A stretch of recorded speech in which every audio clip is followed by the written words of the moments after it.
Good morning, friends. It's Chris Angel coming at you for another episode of Marketing for the Rest of Us.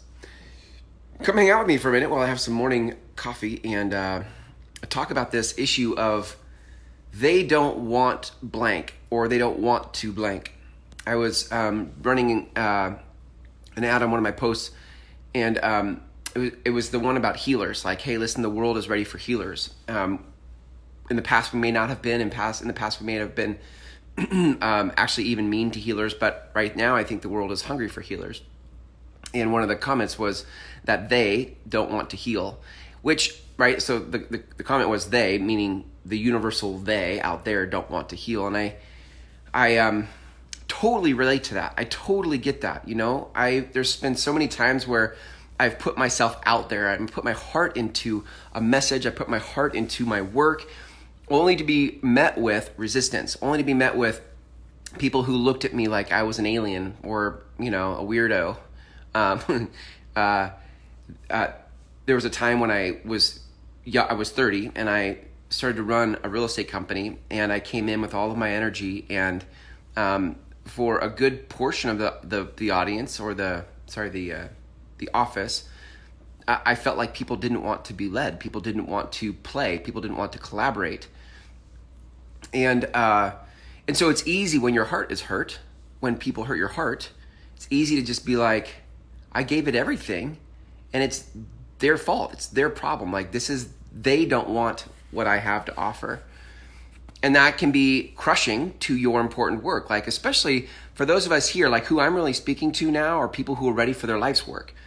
When you're ready to step into the work you're here to do, the self-expression that you're here for, the work you could do the rest of your life because you get that it's a gift you have, and it's important in the world, and you could do it every day, and people may not even pay you for it, and you'd keep doing it because you get that it's that important.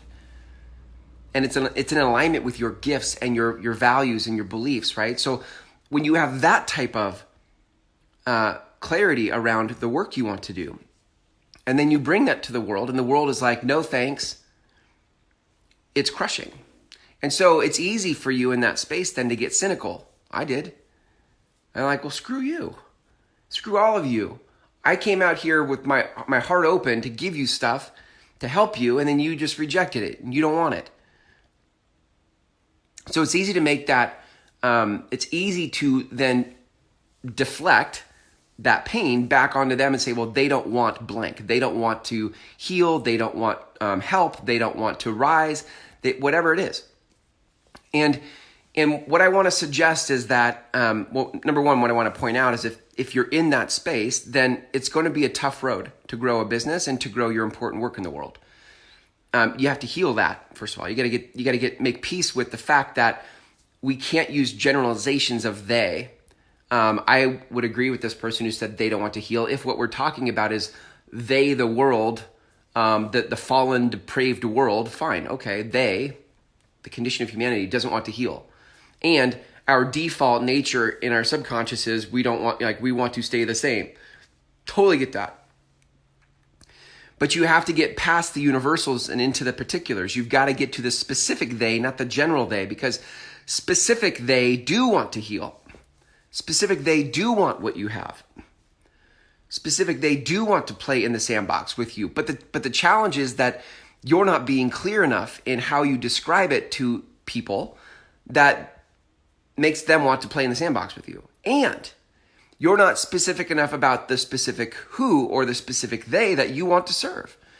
And if you can't get specific about that, then what you're left with is bringing your heart to the world and say, hey, world, here it is. And then it just rolls off their back because they don't resonate with the generalness of what you're doing. Here's even worse case scenario. You find some people who say they want to work with you, but you didn't filter them. You didn't filter them out for, are they the right people? And so then you bring your work, your important work, to these people, and they don't appreciate it. They don't appreciate it. And so now it's like getting into a relationship. It's like past dating and into a long-term relationship with somebody where you're really starting to give your full self to the relationship only to find out that they were using you or they didn't appreciate you or it wasn't a good fit. Some of you are just offering your services to anybody because you're hungry. You want some cash. Cash flow would be good, right? Cash flow would be great. And so then you give yourself to that relationship when it was the wrong relationship to give yourself to. How do we fix this?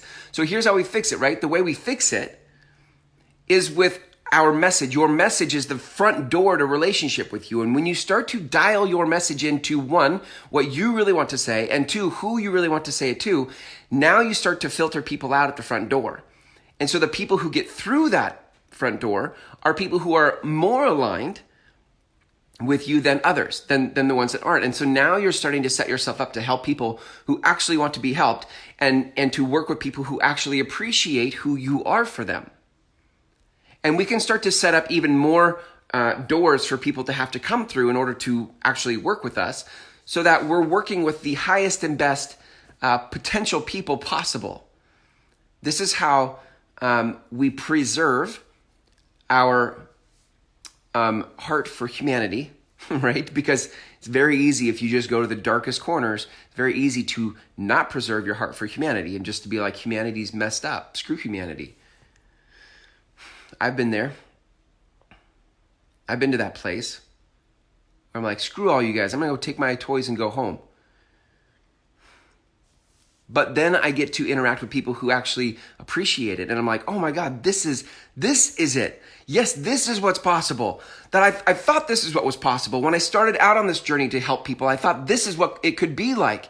And so many years of it not being like this left me feeling like it's not possible. But then I met you. I met all of you, you specific yous. And that you're resonating with this work that I feel God and life has given me to share, that I'm like, yes, let's do more of this. And now I don't feel depleted. I actually feel restored and energized by working with the right people around the message I feel is so important. That is what's possible. But you have to set it up right with your marketing message on the front end, because that becomes the ultimate filter for people self-selecting into relationship with you or self-selecting out. Have to do it that way. It starts right there. That's why I love this conversation of marketing. Marketing isn't just about selling. Marketing is the filter. It is the preserver of your energy. It is the thing that honors your important work and filters out the people who couldn't appreciate and honor your important work. So gang, that's it, right? That's it. Like, just be careful when you start to say they don't want blank. They being who? Because what I know is people do want what you have, but you're probably not being specific enough, because specific people have specific problems and they need specific messages. So you need to start dialing in your message to get more specific in order to resonate with the specific people who really honor you for what you bring to the table. All right, gang, that's it for today. If you want to learn more about how to create your specific message, find it, capture it, produce it, share it in the world, you can go to groundswellmethod.com, groundswellmethod.com. There are 5 videos, just over 90 minutes, to help you start this journey. Thanks for hanging out with me today, and I'll see you tomorrow for another episode of Marketing for the Rest of Us.